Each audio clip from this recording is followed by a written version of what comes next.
So this is a chapter chock full, not of nuts, but of ideas. Okay, that's what Kesubos is famous for. So usually I favor quality over quantity, but I wanted to make an exception because there's so many little things to discuss in the last week that I felt that they were important, just to get like a rough idea and some stuff that you may have skipped over in your 48-minute Daf Yomi session, which is not even close to being enough. Okay, 47, 43.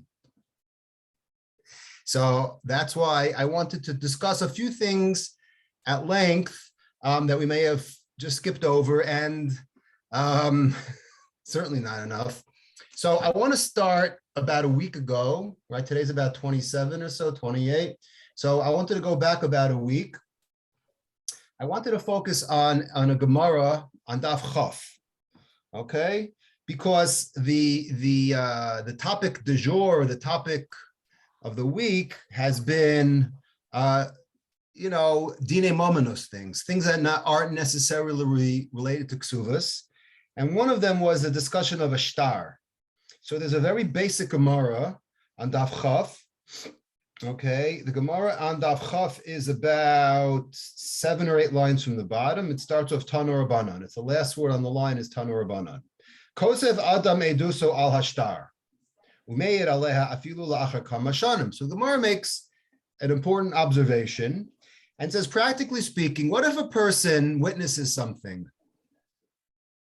Okay, and it was very important at the time, and nobody really needed the information. And people, like they do today a little bit, they walk around with notebooks or with their voice memos or, the notes app on their iPhone, whatever it is, and they jot down various things that they tend to see during the day. So this guy witnessed a murder, which is obviously an extreme case. He witnessed a transaction, whatever. He witnessed something that may be of use in the future. So he wrote it down and he kept it as evidence. So the Gemara wants to know, is that okay? Okay? What do you mean, is that okay? Well, the assumption is that we have a pasuk. The pasuk says in Shoftim, in Sefer Dvarim, it says Al pi shnayim edum o shlosha edim yumas hames. When it comes to testimony against someone for dinei nefashos and dinei momenos, also it says that you need 2 witnesses. Okay, we're going to get to that tomorrow night. Okay, I think it's tomorrow. And the Gemara. So the question is what kind of testimony? It says al pi, right? Meaning P means your mouth. So this is a typical case where a guy comes to court and says evidence. What if it's written evidence? So the Gemara wants to know, is that considered evidence enough that would be admissible in court? So the Gemara over here starts to say that yes, he can write it down and keep it in his vault, okay? Or Rashi says even something completely different, that if a person, let's say, is getting up in the years and he's senile, right? And he's scared that he might forget the testimony, so he writes it down, right? Now, so the chiddush of the Gemara is that he could use that notepad in the future to testify. Okay, now, why would you think you couldn't? So there's a whole discussion. The Gemara in Gittin says there's a pasuk, which we just mentioned, al pi shnayim edim, that seems to exclude, it's called mipihem v'lo mipi ksavam, meaning, and this is actually a very, very big topic, what exactly it means, but there's different deis in the Rishonim what it means, but it basically means that it has to be done verbally. I can't send a letter to Bezdin.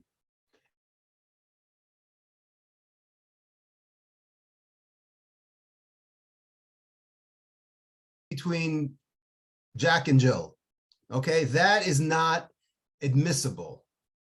According to some opinions. According to some opinions, it is actually. Rabbeinu Tam in Tosfos and Gittin says it actually is admissible. So the only thing that's not admissible, the Gemara in Gittin brings down someone who can't speak. If someone who can't speak, unfortunately, he's a deaf mute and he can't speak, so he's not in the parsha of Edus. He unfortunately can't give testimony.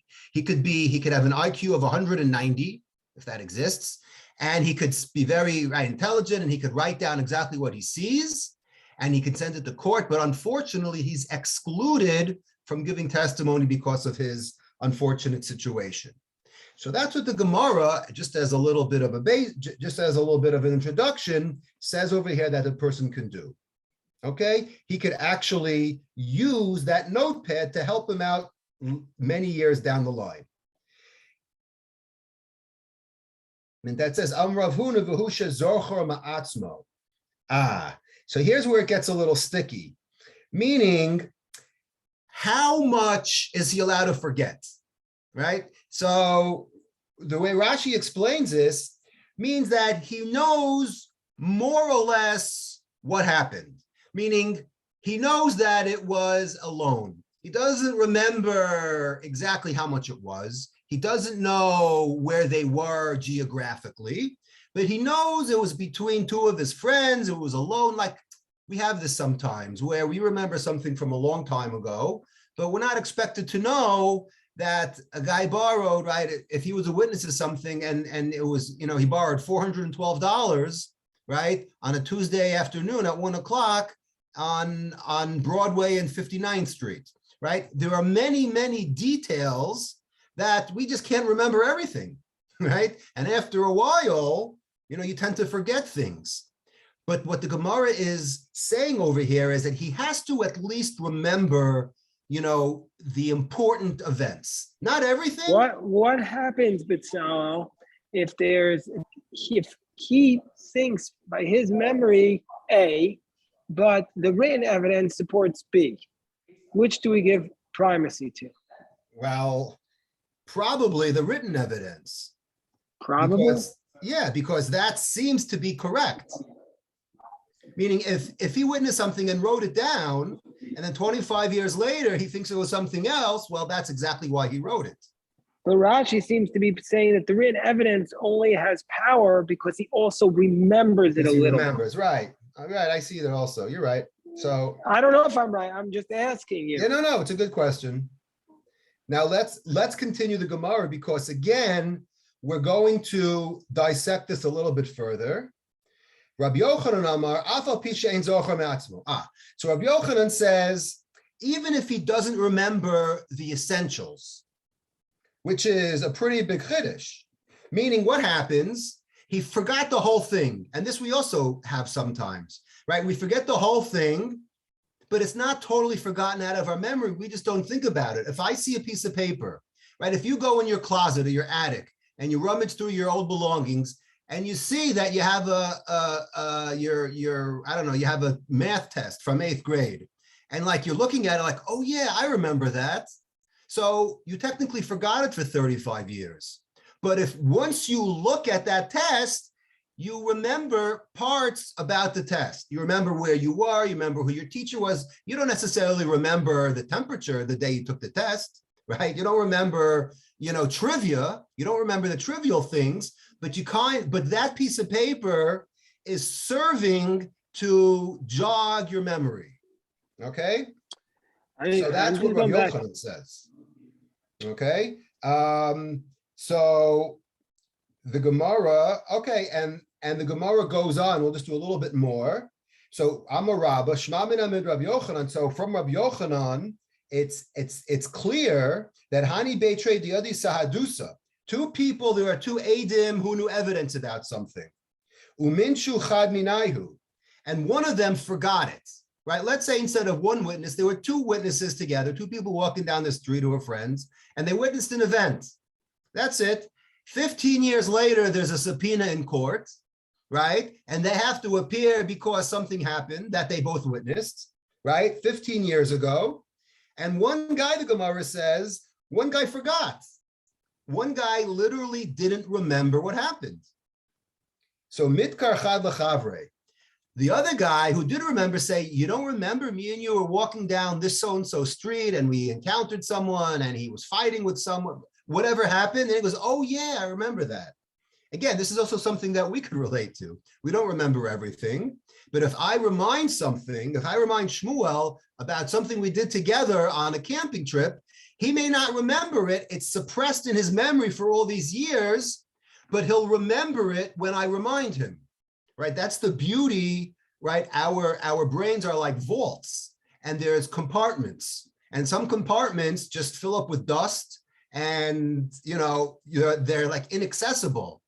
Right. So, sometimes you go to a hypnotist. That's the whole therapy, right? Where they try to go back and, and recreate, where they hypnotize you and to relive, from 20 years ago. But anyway, so this is something that, believe it or not, is actually acceptable in court.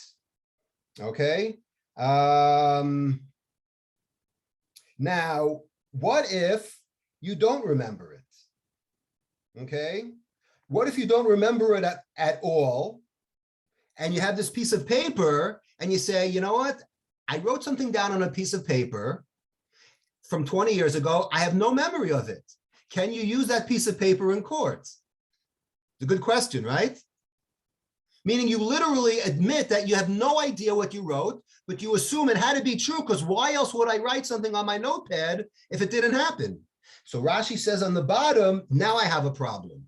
And those, if you look in Rashi, 3 lines from the bottom, he says, Aval einu nizkar legamre lo. If you literally have absolutely no recollection, okay, derachmana amar mipihem v'lo mipi ksavam. So now we implore the Gzeres HaKasov in Parshas Shoftim that says it has to be through your mouth.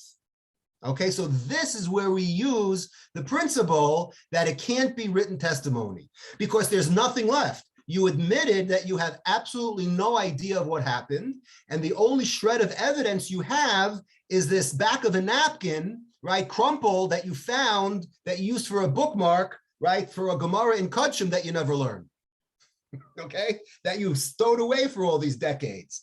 And now you can't use that as evidence because of the Gzeres HaKasov. Very nice. Okay, so that's the Gemara. What's very interesting is on this topic, right, on this topic, there's a very famous Tosfos over here, because Tosfos goes into the existential question of what exactly a shtar is. Because on the one hand, we just said that you can't use written evidence, but on the other hand, we have this concept that we all know about and we all got married with and we all use every single day, whether it's a shtar, whether it's an IOU, whether it's a check, whether it's a contract of sale. What is a shtar? A shtar is like a mouth. It's a piece of paper, right, with words on it saying over testimony, right? It's saying that I have a responsibility to this woman to put clothes on her, right, to feed her, right? All of these things I'm doing is a responsibility of written words. So there's a little bit of a conflict as to how do we get away with that, right? It's not a bomb question. It kind of leaves us wondering that this back of a napkin can't serve, right, as edus, but on the other hand, how does a check that I write, pay to the order of John Doe for $1 million, allow the bank to debit $1 million from my account and to pay someone? It's only a piece of paper, right? So it's very interesting. So Tosfos actually gets into that discussion, and there's really a lot to talk about it. There's about an hour or so to talk about. I want to just give a glimpse of the Tosfos. The Tosfos is the last Tosfos on the page, second to line from the bottom, the fourth word. Aval vada im hayu me'idin shekach ra'u b'chasimas.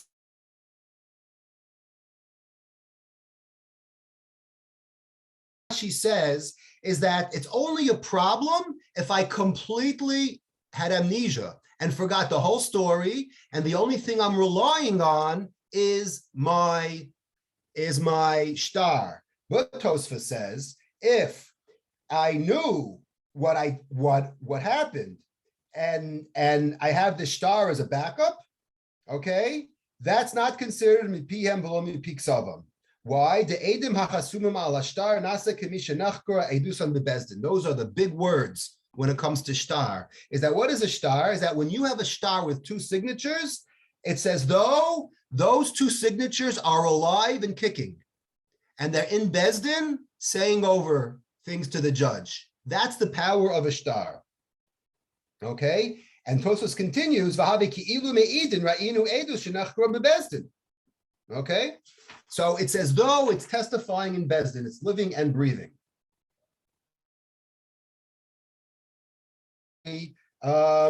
Important discussion, and that's really the highlight of the Tosfos as to how today shtars work and don't have this this impediment or this problem of mipiem v'lo mipiksavam. And just, you know, on a Torah level, I was looking over. If you want to see a good explanation of Gemaras, one of the ways I found is a very good commentator called the Torah Tamima. Okay, he basically is a commentator on the Torah, Baruch Halevi Epstein. No relation, Shmuel, right? Forget it. And he discusses various. To who? Epstein? To you. But is there a case in the Torah of a shtar? We know that the Yirmiyahu says right this on a shtar. 31, right? Is that the only case? Is that the only case of a shtar? Yeah, I mean, there's a medrash about Esav, and you know, if you want just, you know, in the Torah, no, it doesn't talk about it. So that's the whole why, by the way, we have to resort to the Navi. And Bava Basra, Cheskes Abatim, when it talks about it, right, the whole thing of chazaka and selling houses, and so that you could have a record of it. If it were in the Torah, then, you know, but we do have a concept. Proof. We do have a concept, and if this is something that's accepted is the marketplace, then it becomes acceptable in the Bezdin. Right. It should be accepted for that reason. Right. Okay. So I want to just read a little bit of the Torah Tamima. He says this is on 1915 in Devarim. He says, he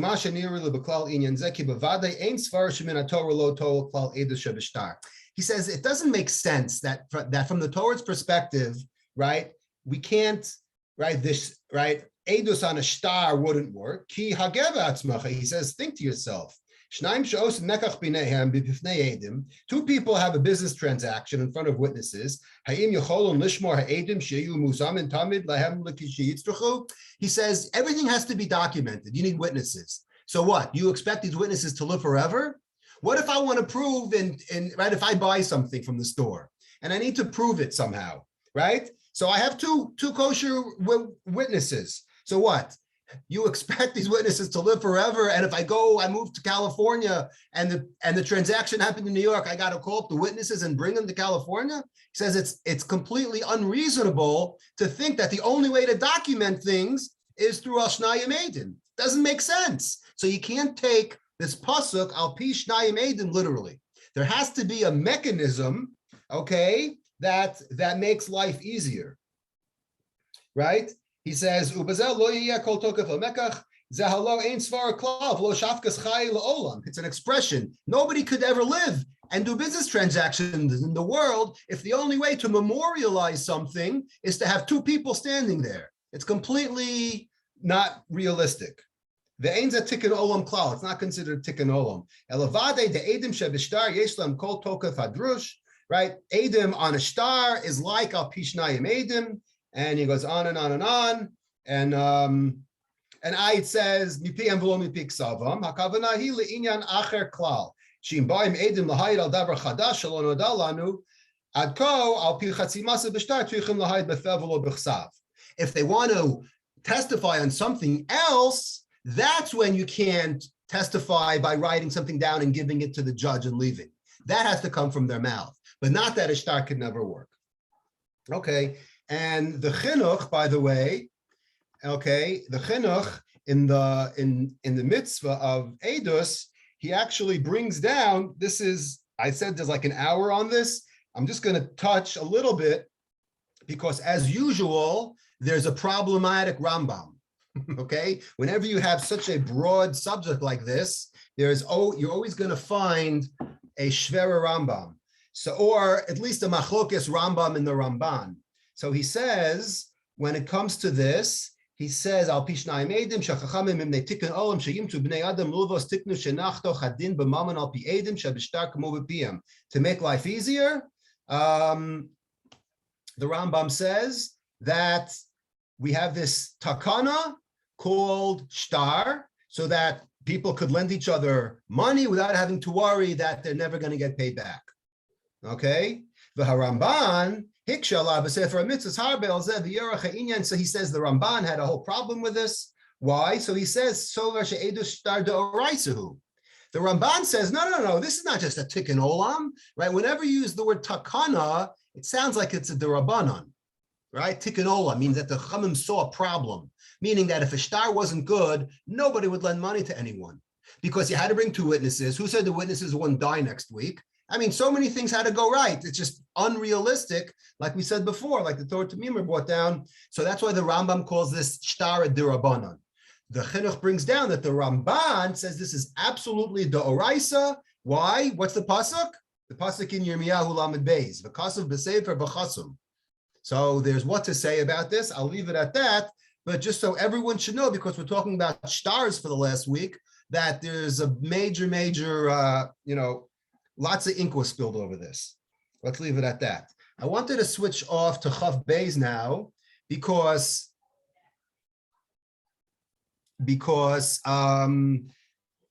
we're talking about there were about 5 Mishnayos in a row that spoke about the rule of Pesha Aser, Pesha Iter. Could I assume that everybody by now who's been doing Daf Yomi knows that expression? Unless you've been doing Daf Yomi in a cave without Wi-Fi, then everyone should know the expression of Pesha Asar, Pesha Hitter. The Mishnah on 22a starts off by saying a very simple rule. Ha'isha sha'amra eshes ish hayiti ugrushani.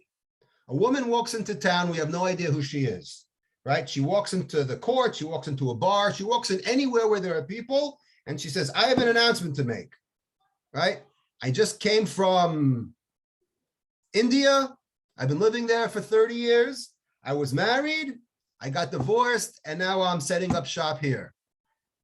No one knows who she is. No one knows if she's lying. No one knows if she's telling the truth. So the rule is ne'emenes. She's believed, okay, when she says that she is single, meaning what? She's now free, right? She's free to date and marry. Because the same mouth that a minute ago said she was married when she was in India, and now she's setting up shop here and she got divorced and now she's free, right? She is what we call giving too much information. Today we call it TMI, right? Shmuel, TMI, people talk too much and just give too much information and it's irrelevant. So she's basically saying the same thing, meaning if she said nothing and she started a conversation with someone and she meets someone and gets married, nobody would have any reason to believe that she's married. The only reason why we know that she was married is from her own admission.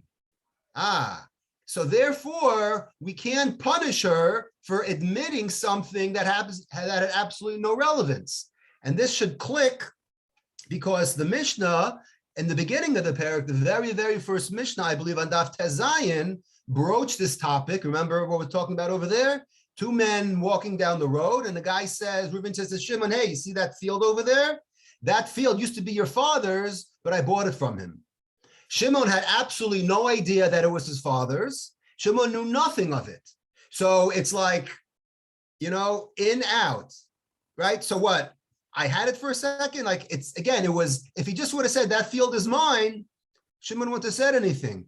So too, we shouldn't fault Ruvain for giving too much information because it's from the same mouth, right? Very logical argument. And the Mishnah says that if it's only her word, then she's believed. The Mishnah goes on to say, what happens if there's an aid against her? Okay, meaning she says, I was married and I'm divorced. And there's an aide where she walks into that court and says, I don't know that you're divorced. I was in India with you. You just didn't see me. And I knew for sure that you were married. I don't know that you're divorced. So here the plot thickens. It's not her anymore. It's not her saying something that nobody knows, because unfortunately, right, out of all the gin bars she walked into a bar where so now she can't get out of her problem. She's not believed. And that, in a real nutshell, is the concept of Pesha Asar. Now, this sounds like, again, if you're in Daf Yomi world, this sounds like a migu. And there's major discussions how close this is to migu, right? The concept of, I could have said a better taina, I could have claimed better, right? Everyone agrees that this is at least a first cousin to migu. Why? Because it's going on the principle of, right, I could have.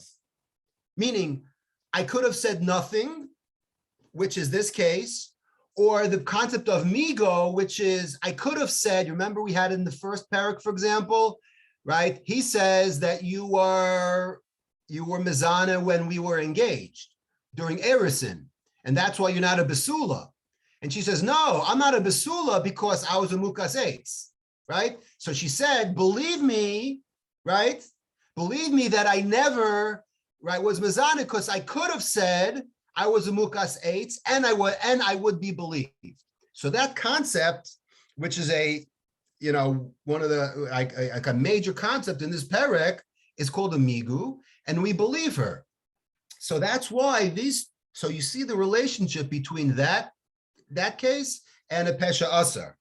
But the real chakira, the real question about this is, what is the mechanism of a pesha asar? Does it work that, like we said a minute ago, that she could have said to herself, you know what, if I would have zipped my lip and say nothing, there's no Adam against me. If I would have said nothing, I'd be free to marry. So therefore, why should I be punished because I volunteered too much information that I was married in India? Okay, that is very reasonable. That's, in fact, we're going to see in the Gemara that that's a svara. That's a real bona fide Talmudic, logical, unassailable statement. Okay, or is it a separate thing? It has nothing to do with the fact that she could have said nothing. It's just a special Xeris HaKosov that she's believed. Now, we're not going to get into the nafkaminas, the differences between whether it's A or B, but one thing that's very interesting is, how long does this Pesha Asar last? Meaning, does it have to be like what we would say toch kedei dibur? She comes in, she says, I have an announcement to make. I was married in India for the last 30 years, and today I'm divorced and I'm living here. So that happened within the same sentence. What if she comes in to the bar on Sunday and says, I was married? So everyone stays away from her.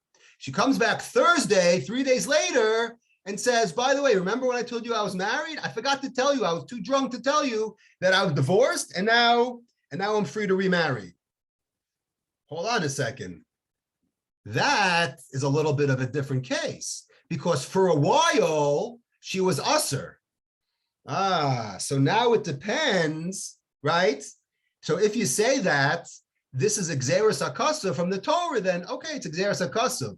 But if you say that she could say the old migo, well, I could have said nothing, here that may not work, because she did say something. And for 3 days, people avoided her.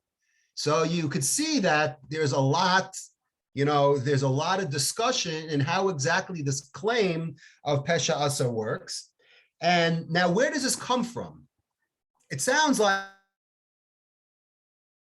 you were in court today and you had that claim, I think a judge, a reasonable, sane, judge would grant you a excuse, or if that's what you're testifying to, then that's a very good way of testifying.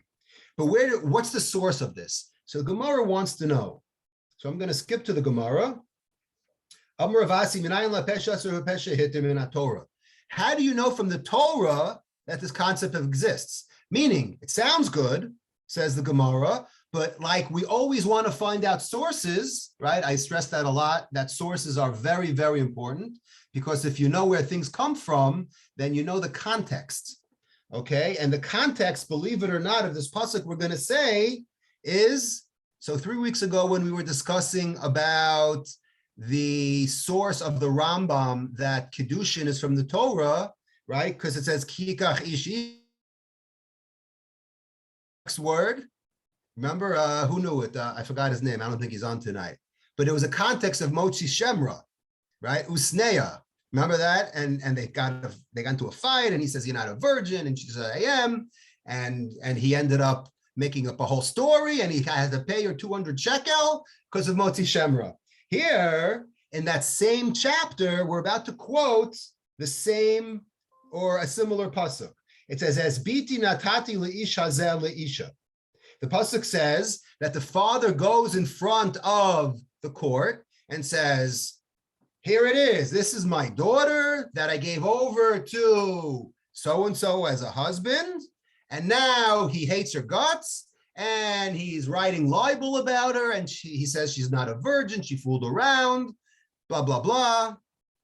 And that's what the context of this pasuk is. Again, very important to know where it comes from. But we're not focusing on the libel part over here. We're not focusing on the Motzi Shemra part, just like we didn't focus that regarding the source for the Rambam about how Kiddushin or that marriage is a Doraisa against the Rosh, right? Remember, the Rosh said it wasn't exactly a Doraisa. That's why the bracha we say is like a funny bracha.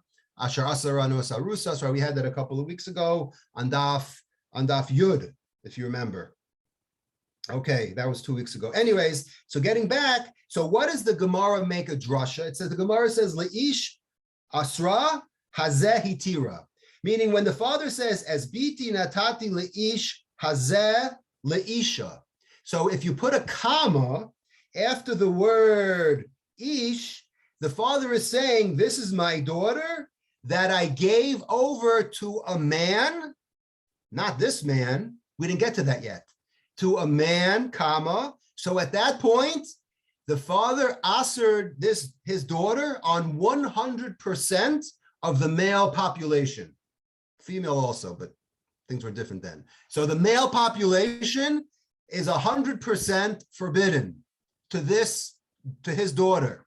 Now you throw in the last word, hazeh, now only 99.9999% of the male population is asser to her. The 0.001% is standing right over here. He's the only one that is permitted to her. So in one fell swoop, he's saying she's asser to everyone. Ring a bell. I was married in India, asser to everyone, but now I'm divorced. Now she's permitted to him. That's the same thing. Great. Sounds like a great proof, right? What's the problem with the source? The Gemara says something very, very interesting now. It's a famous line, and it's a very, very, in my opinion, a very deep line, because it teaches us something very, very important about learning and about everything about what we do. Gemara says, Lamali kras svarahi. Gemara says, sounds good, but if I have an option to prove something with a source in the Torah, or I could come up with it by my own brain, believe it or not, the Gemara says, and this is what people don't understand about Gemara. They think we're too into psukim and we're going to make a drasha about every letter. This is where all the problematic, right? This is where all the Talmudic criticism comes in, where they make fun of us, how we take everything and we dissect, and right. And here the Gemara says, if you have an option, don't take the pasuk, take logic. Meaning, what's the logic? This is such, and this is what I said before, you could use this today on the stand. that it's a logical conclusion to come to that this argument works. Why? The Gemara says, "Who asra who Bezalel. sharila." And Yes. this Masechta, more than almost any other Masechta, has almost no psukim. Well, almost Motzi nothing Shemra has based- a lot. There's Yeah, almost none okay. of these halachas are based on psukim. Right, because there's very little psukim about marriage. For example, marriage, there's a few psukim, and they're all kiikach ishishas. Right, there's very few psukim. Correct. When it comes to other subjects, right, like a neder, for example, there's nothing. Right, there's even less. Okay, Matos has a couple of psukim. Then you have other subjects like karbanos. There are hundreds. So it's interesting what gets attention and what doesn't get attention. That's actually a very good shear. We'll do one day, Bli Ayin Hara, because it's a very, very good. No, it's very important because a lot of commentators talk about more what's not in the Torah than what is in the Torah. We have psukim about grandchildren and kings of Edom, and who was the princess of Edom 7 generations after Esav, right? You remember at the end of Vayishlach, it talks about Mehetavel Bas Matred, who was the king and who was the queen? No? Who her grandfather was? We have like what we call trivia about things that we scratch our head about. Who are the names of all of 7 of the Pelegishes of Esav? Do we really care? Right? But then big things are completely left out, right? Like 38 years between Korach and the Para Aduma and Balak, we have no idea. So a lot of things are left out, and that's what we try to learn from, why things were left out, not just why things were left in. But again, I'd love to talk about that one day because that subject actually fascinates me, as you could probably guess. But anyways, getting back to this, the Gemara says, if I could pick, I would pick a logical conclusion rather than a Torah source. What's the logical conclusion? Hu asra v'hu sharila. Hold on a second. The father is the same one who did it, right? The father said she's asra to everyone. So by all means, he's the only one who could be mad to her, right? The Torah grants permission to the father to marry off his daughter, whether you like it or not, whether you agree with it or not, right? He can even marry off if she's a katana. We had this in Yavamos for weeks on end, remember? The katana that gets married when she's 3, all kinds of crazy cases that we would call crazy, right? The father is in charge. So if the father is in charge, he asks her, and then he permits her. Okay, so the Gemara has an answer. You're right. We don't use this pasuk. We use it for a different limud about Yibum. Believe it or not, that there's no motzi shemra when it comes to yibum. Meaning, if the brother dies and she remarries the other brother, the living brother, right? They didn't have kids, and she does yibum. The new brother that she marries, can't have a claim that she wasn't a virgin and there's no motzi shemra. Okay, so that's what we learned. Now, there's one other time in Shas that the Gemara uses this. I'll just do it outside to save time. It's a Gemara, a very famous Gemara in Bava Kama Daf Mem Vav. Right. Motzi Mechaver Olav Haraya. Now, how do you know that it's Daf Mem Vav? Because Mem Vav is mu. Right. A cow says mu. That's how you know it's in the beginning of Shor Shanaga Chesapara. That's just the way I remember things.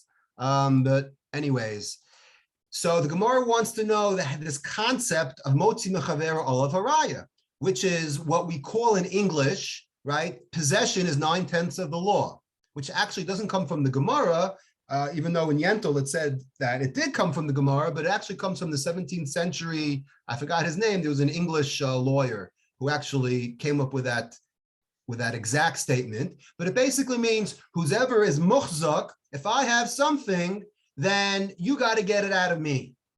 You can't tell me, prove that it's mine. I could tell you, you prove that it's yours because I'm holding on to it. That's called chazaka. We have it on virtually every other daf, especially in Kesubos. So how do you know that concept?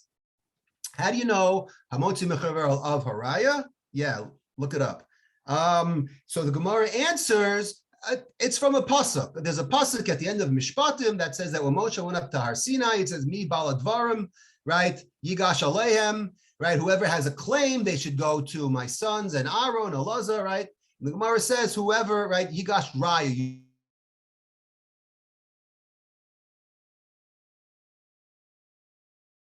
way of which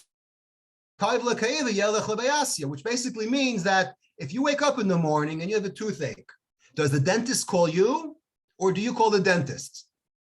How does the dentist supposed to know that you have a toothache? The answer is you got to call the dentist. You have a problem, i.e. you want something, you have to go and extract it.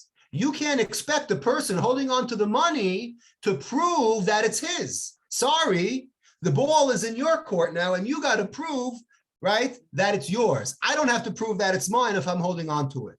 And again, and we take this concept and we create many mesechtas that discuss, and prakim and all kinds of various yedios that are based on this concept that possession is 9/10 of the law. And those are the only two times the Gemara says, why do I need a pasuk? After all, I have what we call a svara. And the thing that I want to stress, I just want to end on this note, this topic at least, calm down, that the power of a, right? When we come to a logical conclusion, the Gemara says that, believe it or not, that trumps a pasuk. It's at least equal to, if not better. Meaning we don't want to, quote unquote, waste a pasuk on something that we could come up with ourselves.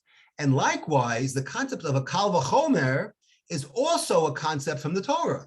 We learn it from Miriam, right? That if you could prove something with a kal v'chomer and it's irrefutable, that what you learn from there can be used, right, to prove anything. And you can't say, well, it doesn't say that in the Torah. We don't have to have proofs in the Torah. We have to come up with items, right? It's like you don't fish for the guy, you teach him how to fish, right? You teach him how to use your seichel and come up with logic that you could use, whether it's a svara, whether it's a kal v'chomer, something that makes sense. And if it's irrefutable, it has a foundation in the Torah. And that's something that's very interesting. And I think you should all realize the power of logic. All right, let's jump now to Chaf Daled Amud Beis, because there's a very interesting question. The Gemara, this was the daf on Shabbos, if you did it. The Gemara is talking about proving that you're a Kohen, right? It starts off, the Mishnah starts off by saying that a guy says, I'm a Kohen and my friend's a Kohen, and the other guy says, I'm a Kohen and my friend's a Kohen, right? The Gemara says, do we believe one, right? Is it a problem of that they really aren't Kohanim, but they're saying to themselves, I'll scratch your back if you scratch mine, because if I say I'm a Kohen, I'm not believed. If my friend says I'm a Kohen, I am believed. So one guy says, I'll do it for you if you do it for me. So the Gemara goes on to that discussion. And then the Gemara has a question. On 24b, right smack in the middle, the Gemara says, Iboilahu. The topic is, are we allowed to assume someone is a Kohen if he does things that a normal Kohen does, right? So there's something called Yuchsin. Yuchsin means, are we to assume that this Kohen is such a good Kohen that he could serve in the Beis HaMikdash, and he has no tainted psul in him, he's allowed to marry, meaning there's no question, there's no halal, there's no mom, he's 100% pure bred Kohen. Okay, so Gemara asks a very good question. Ibailuhu, we're smack in the middle of 24b. The second word on the line is Ibailuhu. If you see a Kohen who's in shul, duchening, what we call doing birkat kohanim, right? Can we assume that he's a real Kohen regarding Yuchsin, right? Regarding Yichus, that he's a real Kohen and he's not a Chalal and he gets his true and everything, right? And he's right, and he could marry the women who only a Kohen could marry.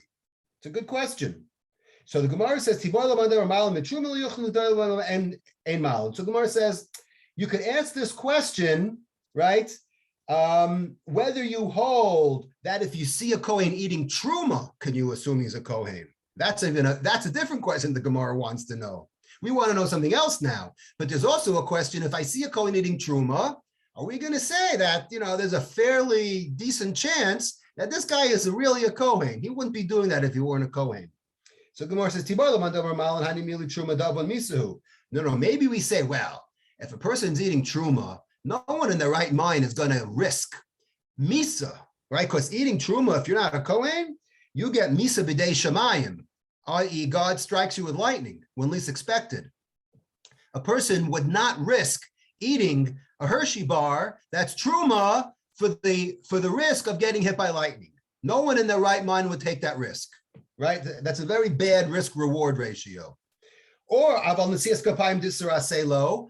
What's the worst that could happen if I go up and I do birchas kohanim and I'm not a kohen? It's just an asay. It's not a good thing, but you don't get struck down. Odel maloshna. Or maybe we say that no, it doesn't really matter. Okay, both work. So let's focus in on something. The Gemara just said that what?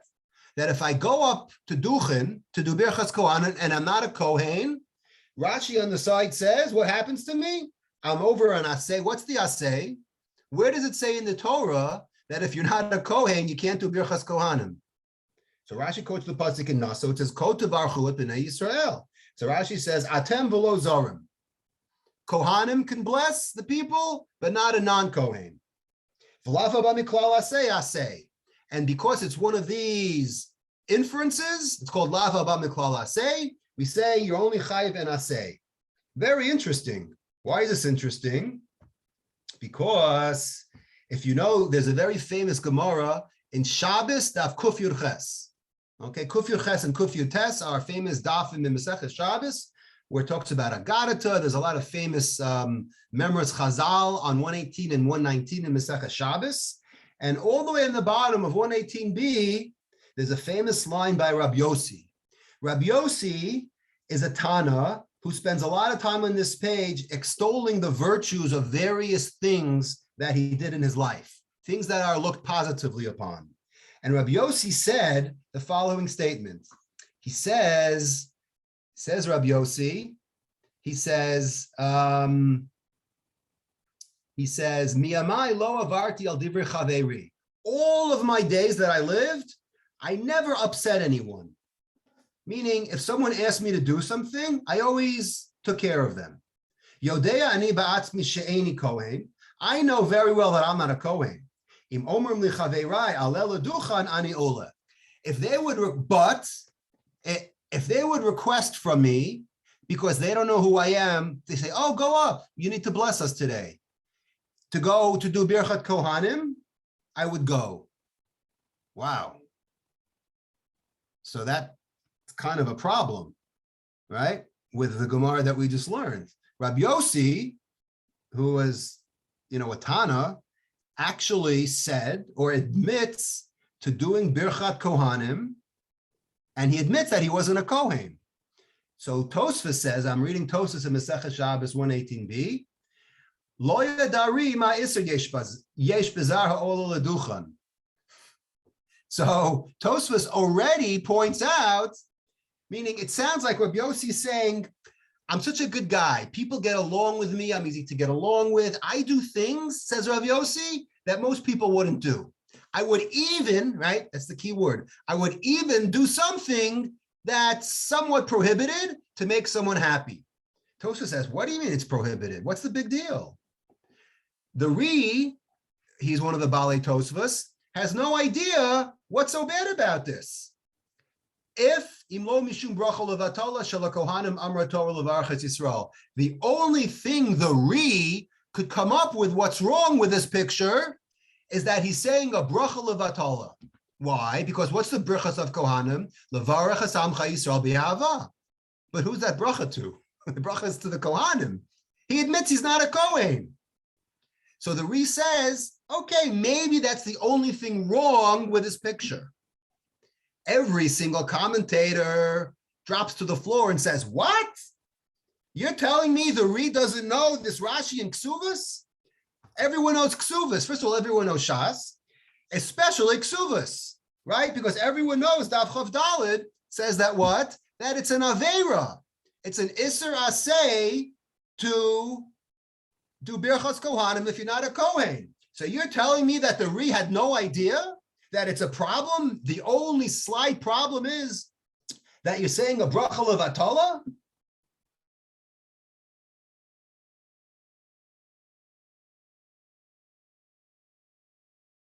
this problem. Bezalel. Yes. So if it's potentially a violation of an asay, and since the Kohanim today are not muhsakim, then how can they do Birchas Kohanim today? Because no one's muhsak. No one knows anything. So why? So we don't need truma. We don't need truma because for other reasons. We don't mess around with a potential chi of misa. But this is not a chi of misa. But we tell them not to keep the money from the pigeon or bag. Right. We got 7 minutes left. I wish we had an hour and 7 minutes left because I could go on for an hour and 7 minutes just about this topic, by the way, because there's a very interesting Shulchan Aruch in 128 Or Chaim says, I'm reading from the Ramah. The Shulchan Aruch says that you need what? You can't have less than 10. Obviously, because you need a minyan, right? If you're davening b'yachidus and you have 8 people, then you can't do Birchat Kohanim. Everyone knows that. So that's what the Shulchan Aruch says. You need 10 people. And the Kohanim could be part of that 10. It says the Ramah, the Ein Lazar Lisa Kappa, Vafilu im Kohanim Acherim. Wow. What if you're not a Kohen? A non-Kohen is not allowed to do Birchas Kohanim. And he brings down the Tosfos.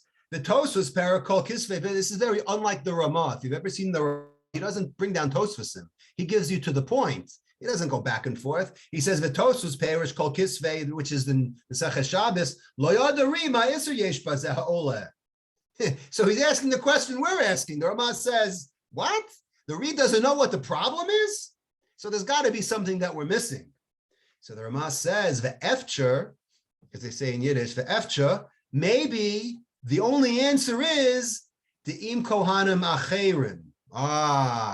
So here's where we may have to bail out the Re in Maseches Shabbos.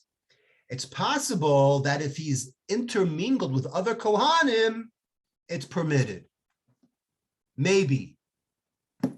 V'tzarech, he says, we got to look into this. Now, the Ramah very, very, very rarely ends off with a tzarech, because what's the point of the Ramah? The point of the Ramah is to give us, right? It's like the Supreme Court giving a psak, and they say at the end tzarech. What do you mean tzarech?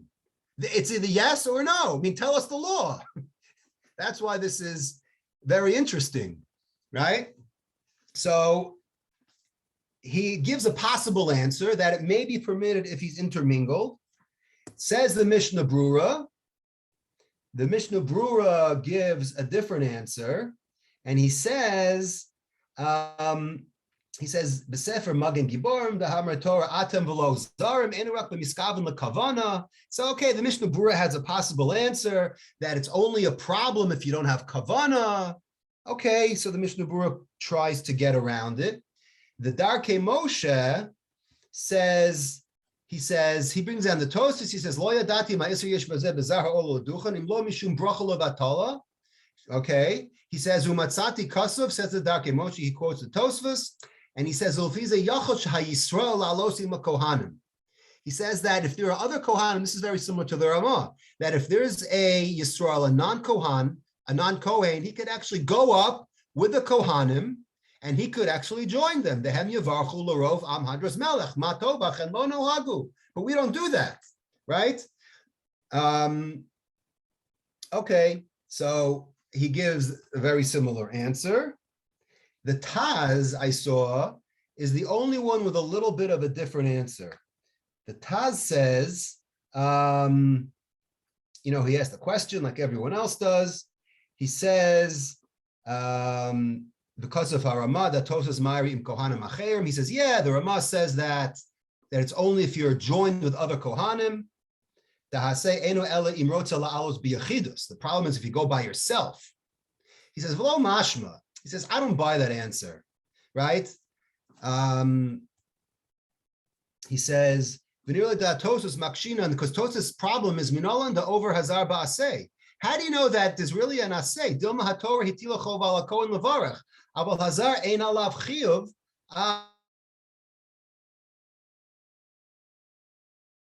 is imploring the chov on the Kohen, but the Zar doesn't have a chiyuv to do it.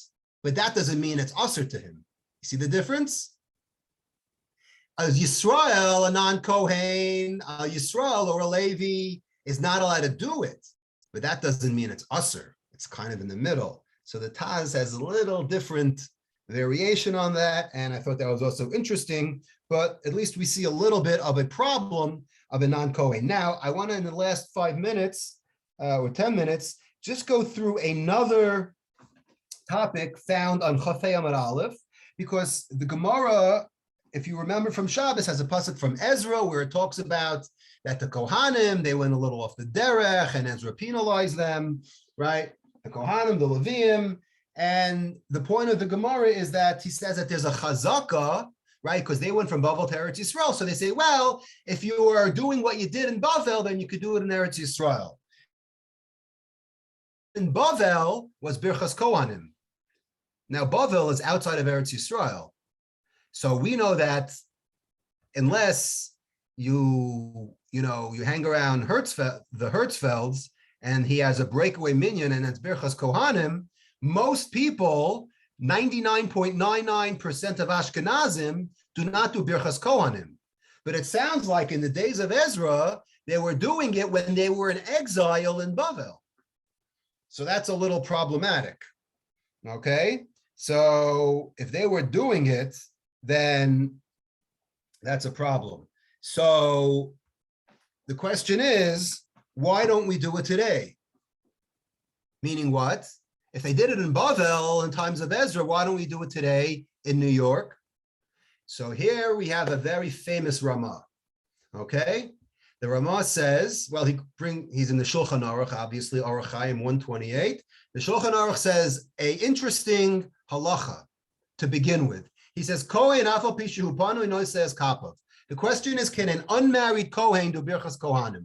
So we know that on Yontif in New York and in Maryland and in California, right, when we go and we see them do Birchas Kohanim, we see kids up there, we see teenagers, we see people who aren't married, okay? So the Shulchan Aruch says, even if you're single, you could still do it. That sounds like, it's much better to be married and do it. So who cares if you're married or not? Where does it say that in the Torah? Says the Ramah. You ready for this one? V'yesh omrim de'enu nosa kapav. The Ramah says, I got news for you. If you're single, there are those who say that you do not do Birchas Kohanim if you're single. Why? The hasharu below isha, sharu below simcha. Because if you're not married, then you are not besimcha. Okay, we'll save the jokes for now because some people might say the opposite, but we're learning Torah here, so no time for jokes, says the jokester, right? And if you are making a bracha, then theoretically you should be besimcha. So how could you say levarech es amcha Yisrael be'ahava, right? What's the last word? Be'ahava. How could you be misameach and in love and everything if you're not married? So therefore, by the way, it's the Mordechai who says this. Okay. The Ramah says, but we have a minhag that even if you're not married, you still do it. If a person does not want to go up and duchen,